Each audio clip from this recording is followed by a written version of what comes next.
Welcome to Tebra Talks, the podcast for people keeping independent healthcare running. I'm Miriam Datskovsky, healthcare marketer, content strategist, and longtime observer of what actually drives change in the medical billing industry. On this show, we talk candidly about the realities of medical billing and the independent practice, what's changing, what's working, and how real people are navigating it all while keeping their doors open. Today, I'm super excited to be joined by Amy Heckman and Jeff Hellmann, two of my favorite medical billing experts. Amy is a certified billing and practice management expert who's spent over 25 years helping physicians keep their independence and protect their revenue. Welcome, Amy. Thanks. Good to be here. And I mentioned we also have Jeff Hellmann with us today. Jeff is the CEO of Red House Medical Billing.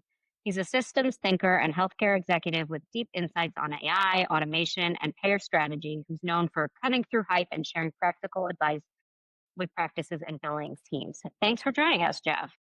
Thank you so much. Great to be here with you guys. Great. In this episode, we're going to explore ways that billers can grow beyond those first few clients while building a scalable, sustainable business. We'll discuss the practical realities of growth, from systems and staffing to client relationships and process optimization, and share lessons to help companies transition from just surviving to strategically thriving. So, Jeff and Amy, let's dig into this. We know that a lot of new billing companies hit a wall after 1 to 3 clients. In your experience, what makes that stage so challenging and what helps a company break through it? Amy, you want to kick us off? Sure. So, full disclosure, when I started my billing company a while ago, back in about 2012 or so, I didn't actually want to have a billing company. I had one of those. I was a consultant, and I had a client that desperately wanted me to just take over doing their billing. And I was like, all right, well, I'll hire somebody. Sure, we took on that a client. And then another one kind of came, and then another one kind of came. And it was just word of mouth is all really that I did. And so, me personally, I didn't really experience that kind of static stage because, I just was really fortunate.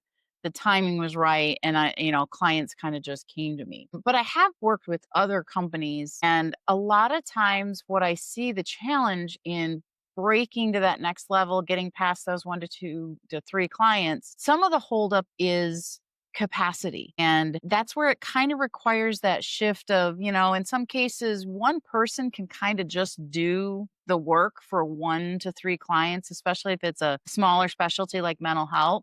But once you crack that 3, 5, 7 and start adding accounts, you can't do that well all on your own. So the shift is really from being a biller to owning a billing company. And that's the part I think a lot of people struggle with. You have to really make sure that you're prepared to have systems and processes and, standard operating procedures and all of those things in place that allows you to replicate yourself, basically, if you're the one that's been doing the work.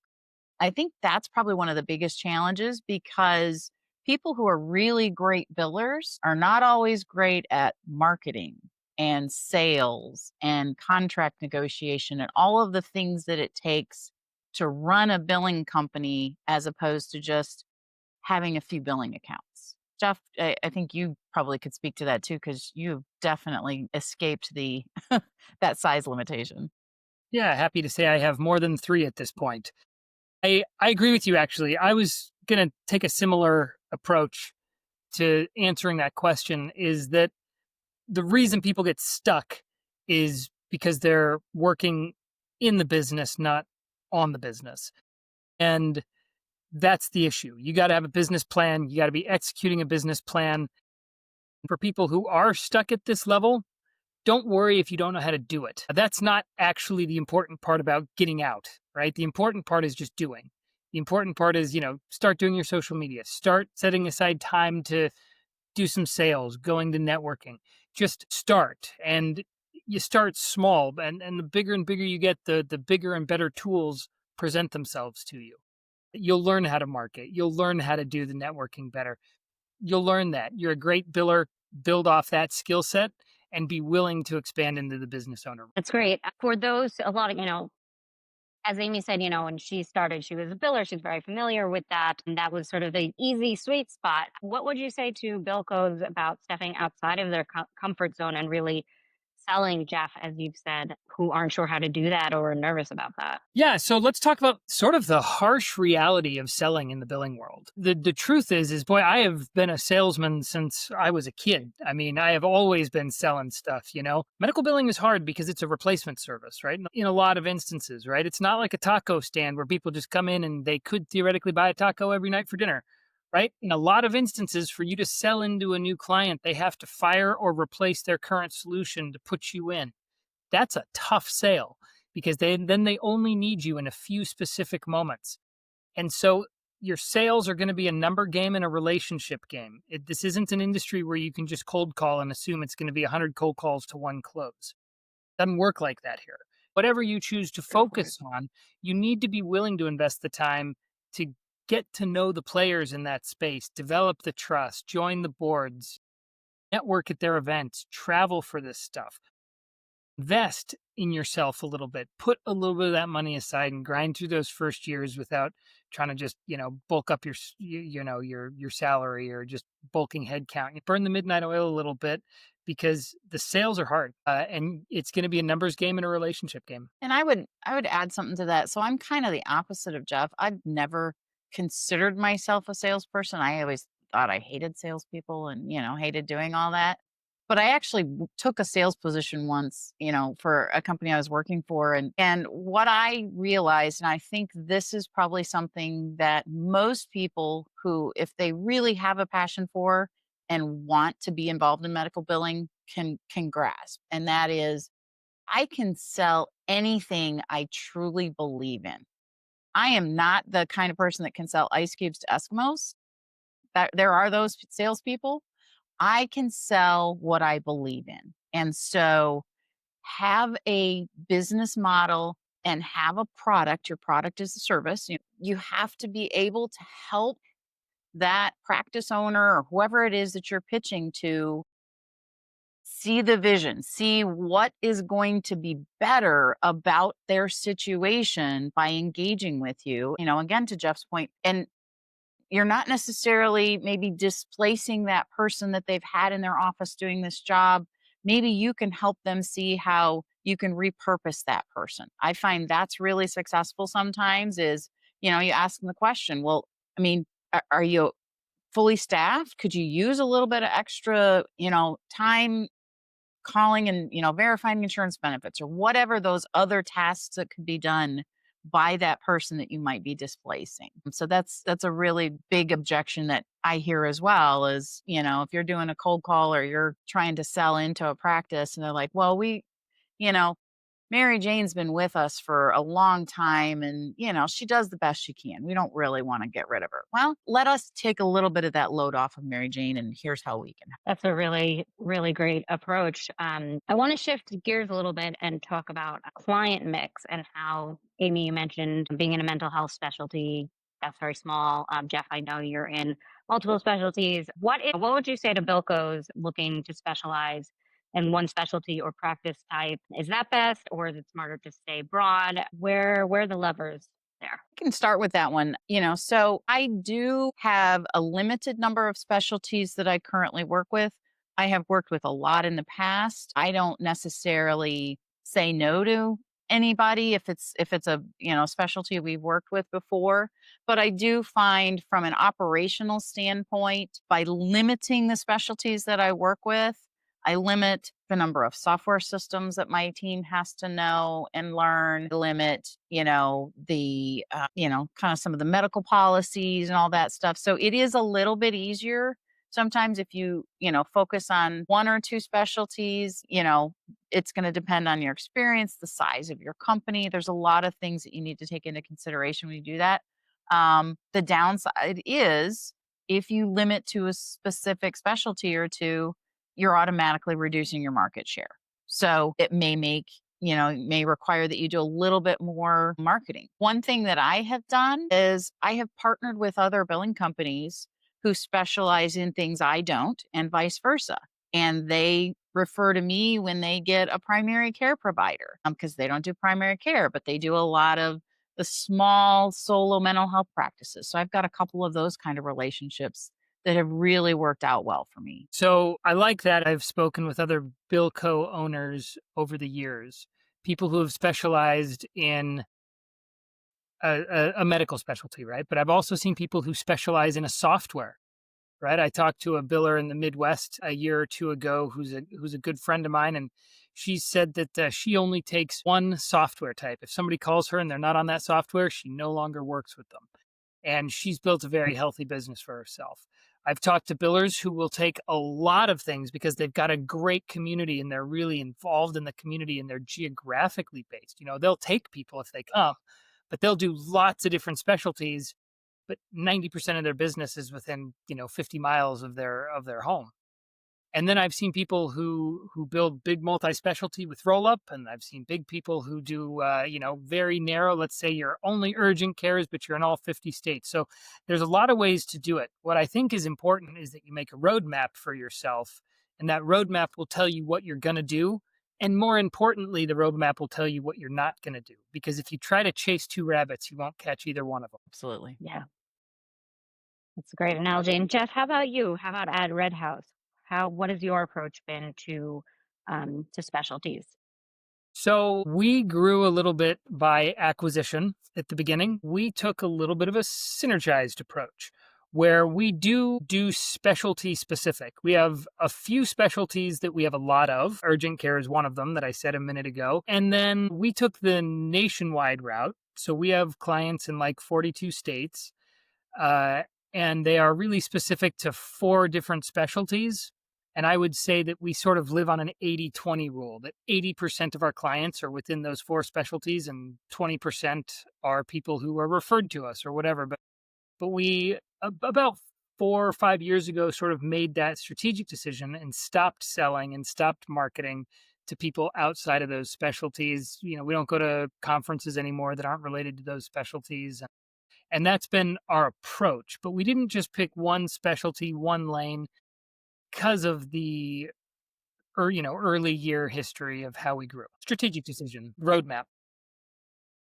All about the roadmap. So I want to come back to something that I hear in what both of you are saying is that the danger of over specializing is that you have a smaller market share. And in general, this is medical billing is an increasingly crowded market, even as offshore billers are gaining a foothold.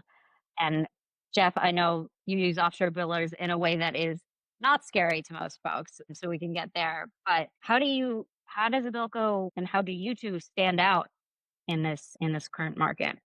So maybe I'll take this one first. So I'm not the first one to say this, so this isn't my quote. But when it comes to standing out, I think it's been said that it's very easy to be different and very difficult to be better. And you need to find what you're better at. And if you don't have anything you're better at, you got to find something.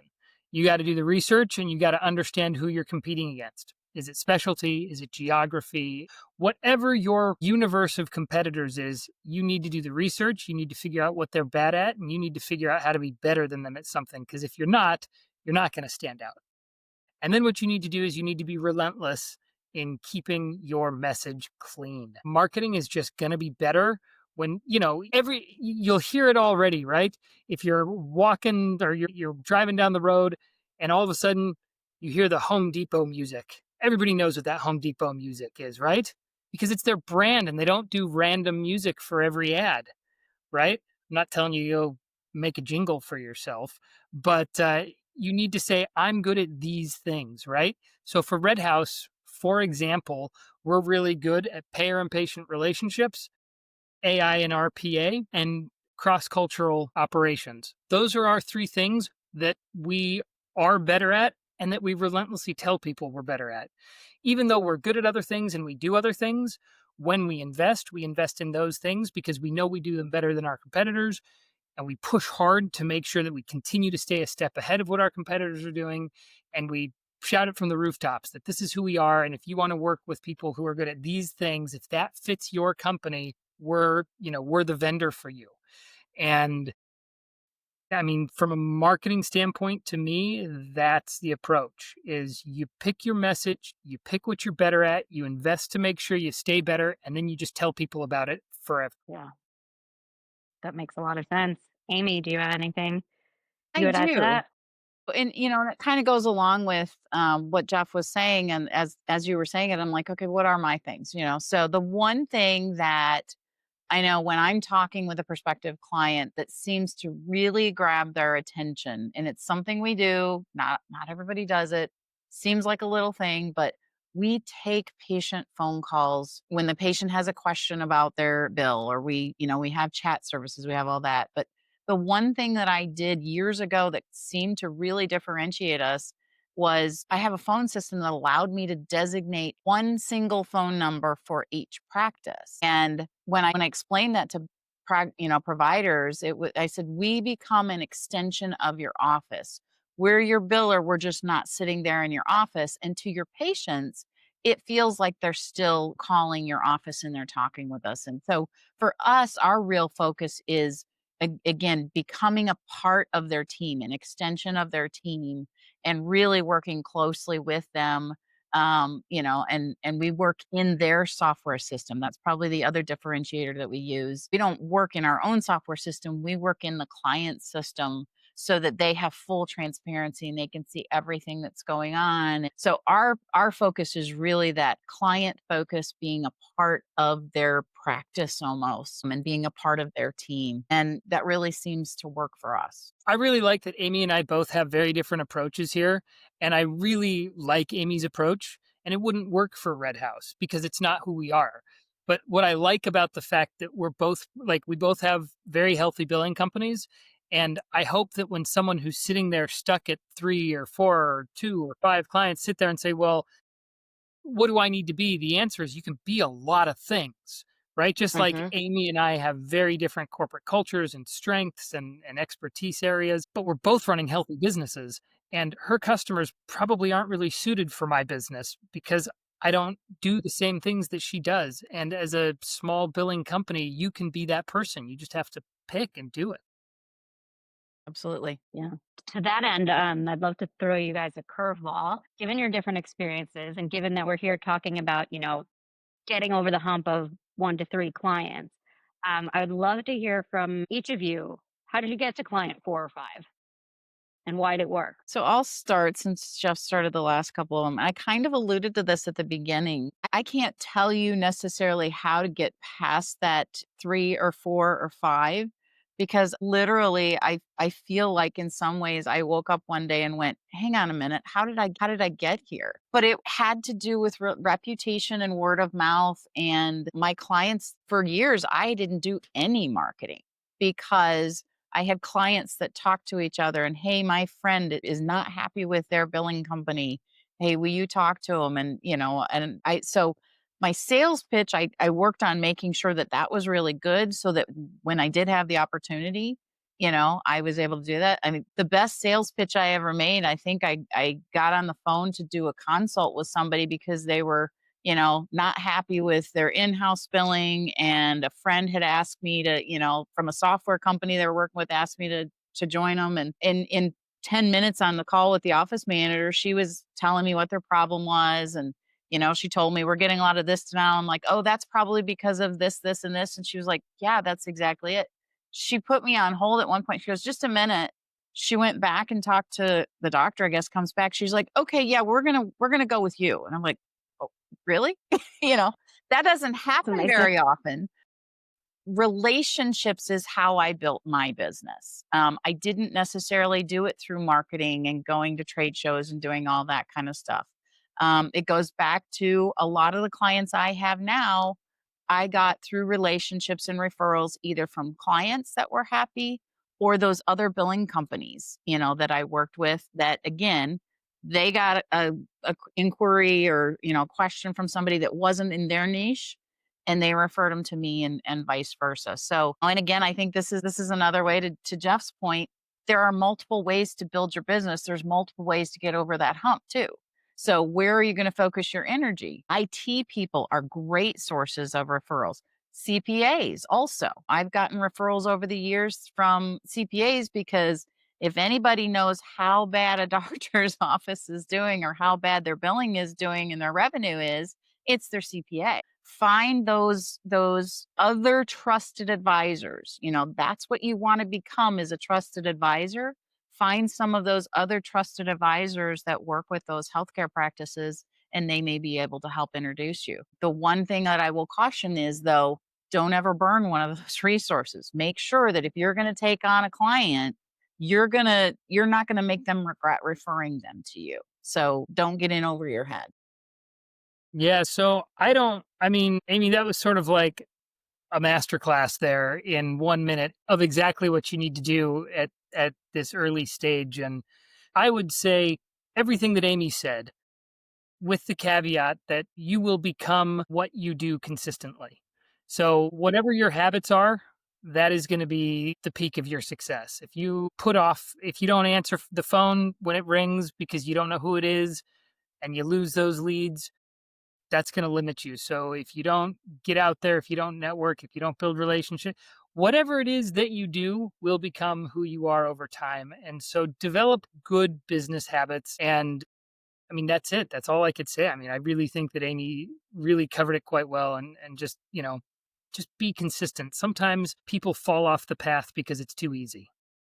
Okay, so one more question before we go. So, looking at your own journeys and those of your peers, and looking at what you're seeing Bilco's doing today as they try to scale, is there a mistake that you see they're making? Is there something you could recommend doing differently? So I'm gonna do a little confession here of mistake I've made and that I think would be helpful for Bilcos not to make. I come across sometimes as a toughie and as a little bit of a hard ass. But I also the biggest mistake I've made over the years is I've been a little bit too compassionate sometimes. I'm not great at doing my own collections. Let's just put it that way sometimes. And I've had the occasion where I've let a client who is having a rough time or having difficult circumstances kind of get behind on their bill or whatever. And I've ended up having to write some money off over the years because at some point, you just get a little bit too far out there. So the advice that I would give, and I've seen other people do this, is remember that this is a business. This is your business, just like the provider has their business, they have their bills to pay, you have your bills to pay. Even if you're the only one, if it's a me, myself, and I, that's where I see it happen a lot. So it's really important to, again, treat this as a true business. And even if I see a lot of people start off part-time, they've got a full-time job they're doing, and they're doing this on the side because they want to ramp up. And then when they're ready to, they leave and go out on their own full-time. We've covered some of these things. Make sure you know how to do your own bookkeeping. And if not, hire somebody to do it. Make sure you know how to do payroll taxes and all of the things that are, again, as Jeff mentioned, work on the business, not in the business. Don't be too focused on the actual work, the jobs that need to be done to get the claims out the door. Make sure that you're running your own business first, because if you don't and you let things get in the way, that's the quickest way to get yourself upside down, and you're up late at night going, okay, I got payroll to make next week, how am I going to do that? Boy, looking back at the journey and asking about my mistakes, I feel like it's a tough one because and Amy, you may feel the same way, but I don't always regret my mistakes. I feel like I am where I am because of the mistakes. If I were to give a piece of advice for a scaling business, build it around your strengths. Don't try to only lift up your weaknesses.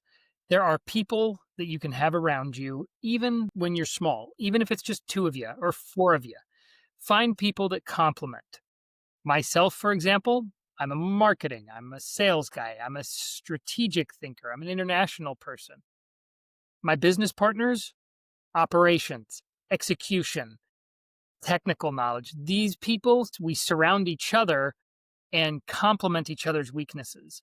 And I see a lot of people who try to be everything to their business, and you're never going to be it. You're never going to be everything. So don't worry about where you're weak. Just find people who are strong in those places and then trust them. And I think, boy, that'll get you a long way. Yeah, I agree with that, Jeff. And I would say, one last thing. I'm not the best biller in my company, like not even close, because I don't do it every day anymore. My gifts and my skills are in actually running the business.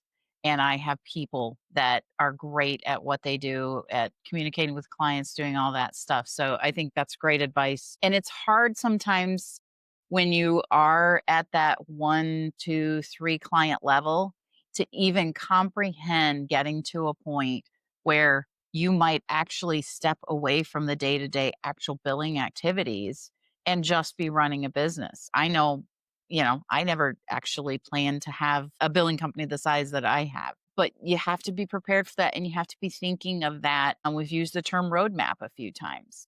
You may not know exactly what the path is going to be, and the path may change, and that's okay. But you have to at least have a general idea of what direction you're going and where you're trying to get to. Well, that was terrific, Jeff and Amy. Thank you so much for being here today. And for the rest of you, we hope this has helped you think about how to grow your medical billing business, whether you're trying to land your third client or your 30th. We have more resources coming your way, including our advice on getting ahead of offshore competition, building your visibility in an increasingly crowded market, and how to get paid what you're actually worth. In the meantime, we encourage you to visit tebra.com/billing to learn more about our billing software. Thanks for being with us today.